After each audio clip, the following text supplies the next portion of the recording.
नौजवानों की धड़कन और बहुत ही हौसले और बहादुरी के मालिक नूरुल हुदा अंसारी साहब और इस प्रोग्राम में शामिल हमारे नए ज़िला सदर हाजी मुत्तुल्ला साहब और इस प्रोग्राम को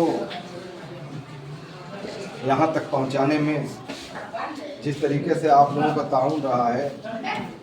और मिसबाह साहब जो हमारे जिम्मेदार हैं, गालिब साहब, आबिद साहब, अफसार साहब, अब्दुल रहीम साहब, दोस्तों भाइयों,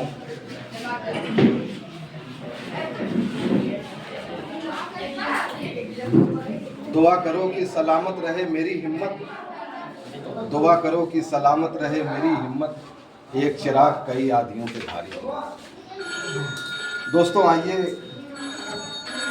सबसे पहले मैं आपको ये बतलाऊं कि राष्ट्रीय उलमा काउंसिल किन हालात में और किस वजह से इसका वजूद हुआ। 2008 में हमारे ज़िला आज़मगढ़ का और पूर्वांचल का ख़ास तौर से बहुत बुरा हाल था और यहाँ के लोग उस मुसीबत को सह रहे थे, लेकिन कोई ऐसा बहादुर नहीं मिल पा रहा था जो आगे बढ़कर मजलूमों का साथ देता। बहुत दिन हो गए, लेकिन अल्लाह ताला ने हज़रत आमिर रशादी साहब की शक्ल में आज़मगढ़ और पूर्वांचल के मुसलमान और हिंदू भाइयों को एक ऐसा नेता दिया कि जिनका शुरू से ही नारा था कि हम मजलूमों की मदद करेंगे।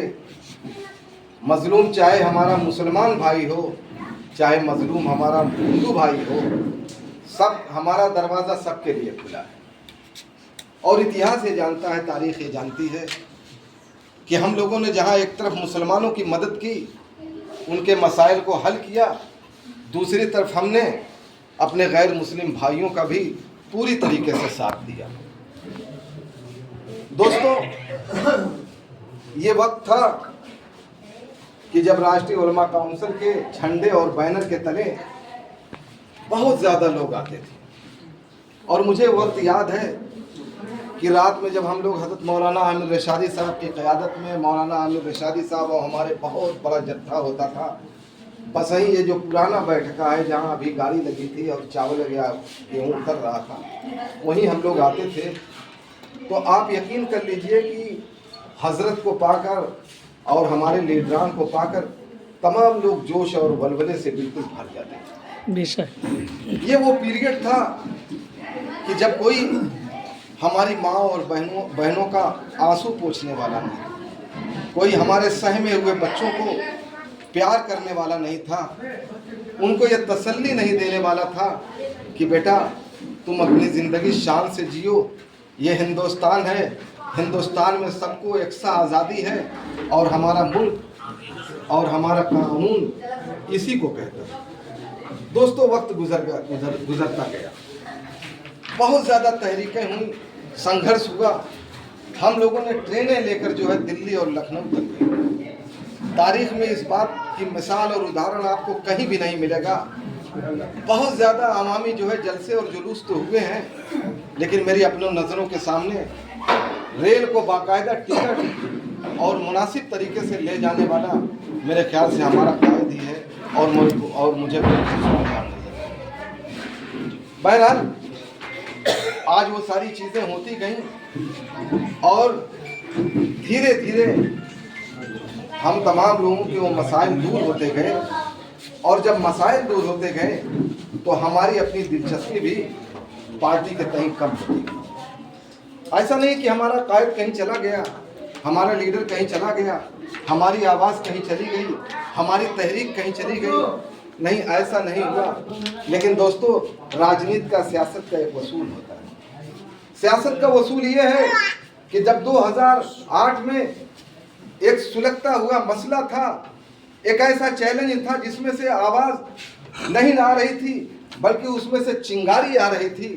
तो उस वक्त मौलाना आमिर रशादी साहब बेखौफ व कदर उसमें कूद गए। राजनीति इसी का नाम है। फिर उसके बाद कोई इतना बड़ा मसला नहीं आया कौमी और मिली एतबार से कि जिसमें हमारे कायद या हमारे लीडरान उसमें कूदते। असल वजह यही है कि हम लोग उसी से जो है सद खाने के नज़र हो गए। मैं आपको एक छोटी सी मिसाल दे रहा हूँ। अभी साल 2 साल पहले आप तमाम लोग इस बात को ज़रूर इस बात का अंदाज़ा लगा रहे होंगे कि भारतीय जनता पार्टी एक मजबूत पार्टी है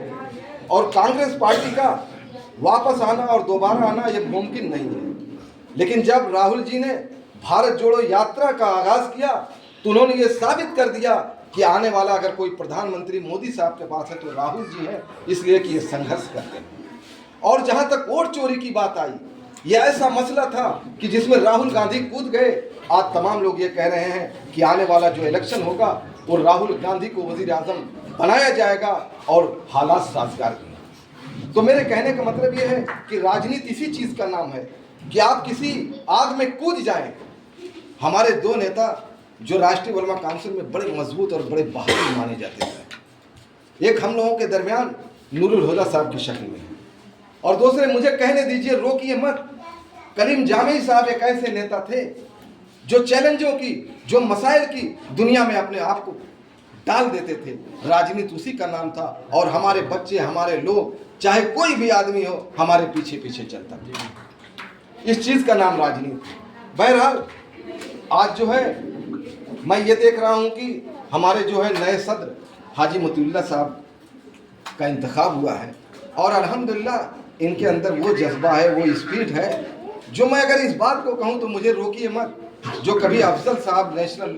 उलमा काउंसिल के तहत काम किया करते थे और शौकत भाई, तारीख गवाह है, शौकत भाई किया करते थे। मुझे याद है कि जब शौकत भाई राष्ट्रीय उलमा काउंसिल के जब जिला सदर बनाए गए थे तो वो आदमी इतनी ज़्यादा मेहनत करता था कि रानी की सराय के बिलाक की भी मीटिंग लेता था, ठेकमा में भी जाता था। आज ज़रूरत इस बात की है। मैं ये चीज़ चाहूँगा, मेरे बड़े भाई हैं, मैं कोई चीज़ इनके ऊपर तंज नहीं कर रहा हूँ, लेकिन मैं इनसे इनके हौसले की दाद देता हूँ और ये कहता हूँ कि जब भी कोई चीज़ हो मजबूती से हो, आप काम थोड़ा कीजिए लेकिन मुसलसल होना चाहिए। अगर बारिश मुसलसल हो रही है तो पत्थर की सिल भी घिस सकती है, इसलिए काम कोई कम हो या ज़्यादा हो, मुसलसल होना चाहिए। आज जिस तरीके से विधानसभा की मीटिंगें हो रही हैं, आज जिस तरीके से ब्लॉक की मीटिंगें हो रही हैं, जिस तरीके से कार्यकर्ताओं को फोन किया जा रहा है, जिस तरीके से कार्यकर्ताओं को परेशानी और दुख को झेला जा रहा है, उनके मसाइल को समझा जा रहा है, मुझे यह कभी उम्मीद है कि कहीं डंका बजे या ना बजे, आजमगढ़ में आने वाले दिनों में राष्ट्रीय उलमा काउंसिल का डंका जरूर बजेगा और हमारे जरूर खड़े होंगे, मुस्तैद होंगे और राष्ट्रीय उलमा काउंसिल की आन बान सम्मान का जो मामला था इंशाअल्लाह उसको हम लोग करेंगे। तो दोस्तों, वक्त बहुत कम है और मुझे ये कहा गया है कि बहुत ही इख्तिसार के साथ बहुत ही शॉर्ट बात आप रखिए। मैं ये मुनासिब समझता हूँ कि सबसे पहले आज जो हमारे ज़िला के सदर हैं, नवमुंतखब सदर हैं, मैं उनको जो है इस शेर के साथ उन्हें आवाज़ देना चाह रहा हूँ जिसमें वतन की मोहब्बत गूंजती है। शबीना अदीब, मोहतरमा शबीना अदीब जो एक मशहूर शायरा हैं, उनका शेर है कि वतन बचाने का वक्त है ये, मका बचाने की फ़िक्र छोड़ो, मेरे भी हाथों में दे दो परचम, मेरे बुजुर्गों हैना से पहले। ज़ोरदार तालियों से इनका स्वागत कीजिए।